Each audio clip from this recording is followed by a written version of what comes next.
Hi friends, எல்லாருக்கும் வணக்கம். எல்லோரும் எப்படி இருக்கீங்க? நல்லா இருக்கீங்களா? நான் தாங்க உங்கள் கிராமத்து பொண்ணு பேசுகிறேன். இன்றைக்கி நம்ம வீடியோவில் என்ன பார்க்க போகிறோன்னு பார்த்தீங்கன்னா, இன்றைக்கி வந்து நான் எங்கள் வீட்டுக்கார்ட்ட ஒரு வரட்டு வம்பு தாங்க இழுக்க போகிறேன். என்ன மாதிரி தான் நீங்களும் உங்கள் வீட்டில் வரட்டு வம்பு இழுப்பீங்களா இல்லை எப்படின்னு சொல்லி கமெண்ட் பண்ணுங்க ஃப்ரெண்ட்ஸ். வாங்க ஃப்ரெண்ட்ஸ், வரட்டு வம்பு இழுக்க போகிறேன், பார்க்கலாம் வாங்க. ஏங்க அந்த பக்கம் திரும்பி படுத்துருக்கீங்க? ஏன் பார்க்க பிடிக்கலையா? ஏன் இவ்வளோ நேரம் போய் என்னை தானே பார்த்து படுத்துருந்தீங்க? ஏன் அங்கேயும் திரும்பி படுத்துருக்கீங்க? என்னையும் பார்த்தீங்க, நிலவையும் பார்த்தீங்களா? லைட்டை ஆஃப் பண்ணி பார்த்தா நிலாவோட நான் தான் வெளிச்சமாக இருக்கிறேன். கொழுப்பை பார்த்தீங்களா? லைட்டை ஆஃப் பண்ணிட்டு பார்த்தா நிலாவை விட நான் தான் வெளிச்சமாக இருக்கிறேன்னா, அதனால கண்ணு கூசு தான். அதனால திரும்பி சார் அந்த பக்கம் படுத்துருக்கிறாரு. ஏங்க லைட் எரியுது? சரி, அதெல்லாம் போகட்டும். எனக்கு ஒன்று வேணும். வாங்கி தருவீங்களா தரமாட்டீங்களா? தருவீங்களா தரமாட்டீங்களா? கேட்குறத பொறுத்து இருக்கா? என்னால் வெயிலே தாங்க முடியல. ஒரு மாதிரி உடம்பெல்லாம் திகு திகு திகுன்னு எரியுது. எனக்கு ஒரு ஏசி வாங்கி கொடுங்க. சோறாக்குறதுக்கா? உடம்பெல்லாம் எரியுதுன்னு சொல்லங்காட்டி கேஸ் வேலை மிச்சம் தானே, அதில் வச்சு சோறாக்கன்னு சொல்கிறாங்க. பாருங்க எப்படி நான் வரட்டவன் பிழுக்கலான்னு பார்த்தா இப்போ அவரு தான் எங்கிட்ட வரட்டவன் பிழுத்துட்டு இருக்காங்க. நான் எரியுதுன்னு சொன்னால் அதுக்கு சோறாக்க சொல்கிறீங்க. கேஸ் மிச்சம் ஆக வேணாம். நான் கேட்டதுக்கு நீங்கள் பதில் சொல்லுங்கள். இப்போ ஏசி வருமா வராதா? ஏசின்னு போட்டால் ஏசின்னு போட்டுக்குவோம். பேப்பரில் எழுதி ஒன்றும் நீங்கள் தர வேணாம். அது எனக்கே எழுதி தெரியும். பால்வடிக்கு போகிற பிள்ளைகளுக்கு கேட்டால் கூட தான் எழுதி தருவாங்க. என்னால் வெயிலே தாங்க முடியல. எனக்கு ஏசி வந்து ஆகணும். ஒன்று யார் அதை போய் தாங்க சொன்னாங்க?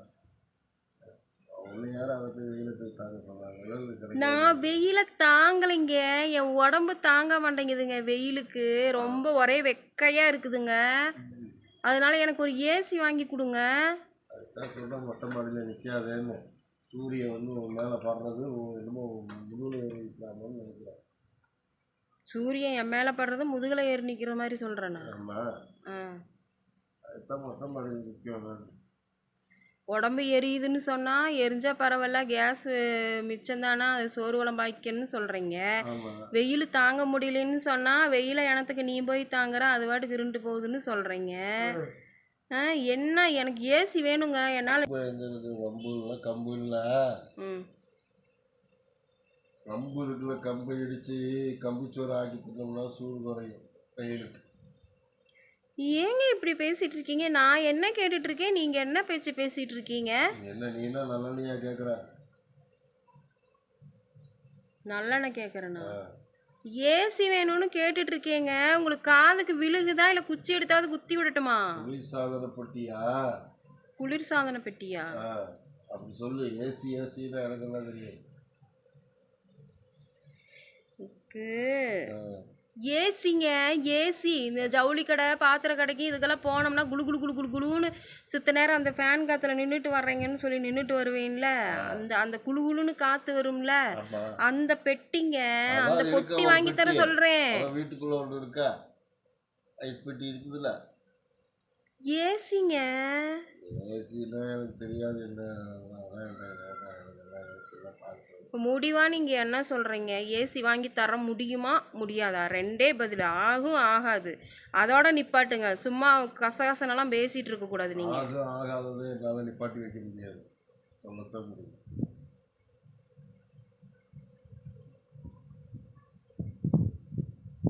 எவ்வளோ திமிர் பேச்சு பேசுகிறாங்க பார்த்தீங்களா? நான் ஏசி தாங்க கேட்குறேன். அவ்வளோ பெரிய என்னங்க ஒரு பொருள் கேட்குறேன் நான். ஒரு எனக்காக ஒரு ஏசி கூட நீங்கள் வாங்கி தர மாட்டீங்களா? ஏங்க என்னங்க? ஐஸ் பெட்டியில் போய் உள்ளே போய் உட்காந்துக்க. நான் எப்படி அங்கிட்டு கூண்டு ஐஸ் பெட்டியில் போய் நான் உட்காருவேன்? நான் உட்கார முடியும்? உள்ளே போய் குளிச்சுக்கிட்டீங்கன்னா நல்லா குழு குழுன்னு இருக்கும் ஏசி ஆட்டம். இந்த வக்கனையெல்லாம் உங்களை கேட்டாங்களா? தண்ணி தொட்டிக்குள்ள போய் உட்கார்றது, இதில் போய் உட்கார்றதெல்லாம் உங்களை கேட்டாங்களா?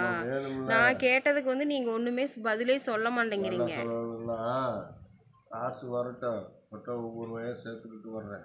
ஒவ்வொரு ரூபாயா சேர்த்துறீங்களா? அவன் வந்து நீங்கள் எந்த காலத்தில் ஒவ்வொரு ரூபாயா சேர்த்து நீங்கள் ஏசி வாங்குற அளவுக்கு காசு வந்து நான் ஏசி வாங்கி மாட்டி அந்த குளு குளுன்னு காற்றுல உக்காடுறது? ஆ, அப்போ ஜவுளி கடையில் போய் டெய்லி போய் 1 மணி நேரம் உட்காந்துட்டு வர்றியா? ஏசி காற்று வாங்குறதுக்காக ஜவுளி கடையில் போய் உட்கார சொல்கிறீங்களா? அதான் செய்ய முடியும். ஆ, ஆ.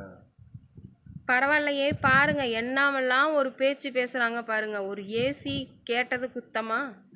ம், இவ்வளோ வக்கனையெல்லாம் பேசுகிறாங்க. இதில் வம்பு நான் இழுக்கிறேன்னா, நான் வரட்ட வம்பு இழுக்கிறனால நீங்கள் என்னை வச்சு செய்கிறீங்களா? ஒன்றும் எனக்கு புரியலை. ஆ, என்ன ஒன்று சொல்கிறாயா? எனக்கு இல்லை தானே எல்லாம் எங்கே ஒரு ஏசி இல்லை. எப்படின்னு பாருங்க. இப்படிலாம் பேசிகிட்டு இருக்காங்க. நீங்களே கேட்டிருப்பீங்க அவங்க பேசுனது, நான் பேசுனது கேட்டிருப்பீங்க. என்னமோ ஆக மொத்தத்தில் வாங்கி தரலைன்னு சொல்லாமல் சொல்கிறீங்களா இல்லை எப்படி? வாங்கி தரலன்னு சொல்லலையே. வாங்கி தரலைன்னு சொல்லலையா? அப்போ வாங்கி தருவீங்களா? அது ஏசியில் இருக்கிற மாதிரி ஐடியா 3 இது கொடுத்தல. ஏசியில் இருக்கிற மாதிரி ஐடியா கொடுத்தீங்களா? சரி. ஜவுளி கடை, நகை கடை, ம், 2 கடையிலையும் உள்ளே போய் உட்காந்துருக்கேன் கொஞ்ச நேரம். இவர் பேசுகிறத கேட்டாவே எனக்கு அப்படியே ஒரு மாதிரியே வருதுங்க. ம். தலையெல்லாம் வலிக்கிற மாதிரியே இருக்குது. நீங்கள் உங்கள் வாட்டுக்கு பேசிகிட்டே இருங்க. இப்போ தான் காசு சேர்த்திட்டு இருக்கிறாராமாங்க. காசு சேர்த்தி கொடுத்து என் தங்கக்குட்டி வந்து ஏசி வாங்கி கொடுத்துருவீங்க ஏண்டிச்சங்களா? ஆமாம். ஆமாம். ம், இல்லை வாங்கி தந்துடுவார் மகராசன். அதான் கடைசியில் எனக்கு தாங்க நோஸ் கட் ஆகுது. இவர் வம்புலுக்கலான்னு பார்த்தா எனக்கு ஒரே சிரிப்பு வர்ற மாதிரி இருக்குது இவரை பேசுகிறத பார்த்தாவே. உங்களுக்கும் இப்படியெல்லாம் ஒரு அனுபவம் இருக்கான்னு சொல்லி கமெண்ட் பண்ணுங்கள். பாய்.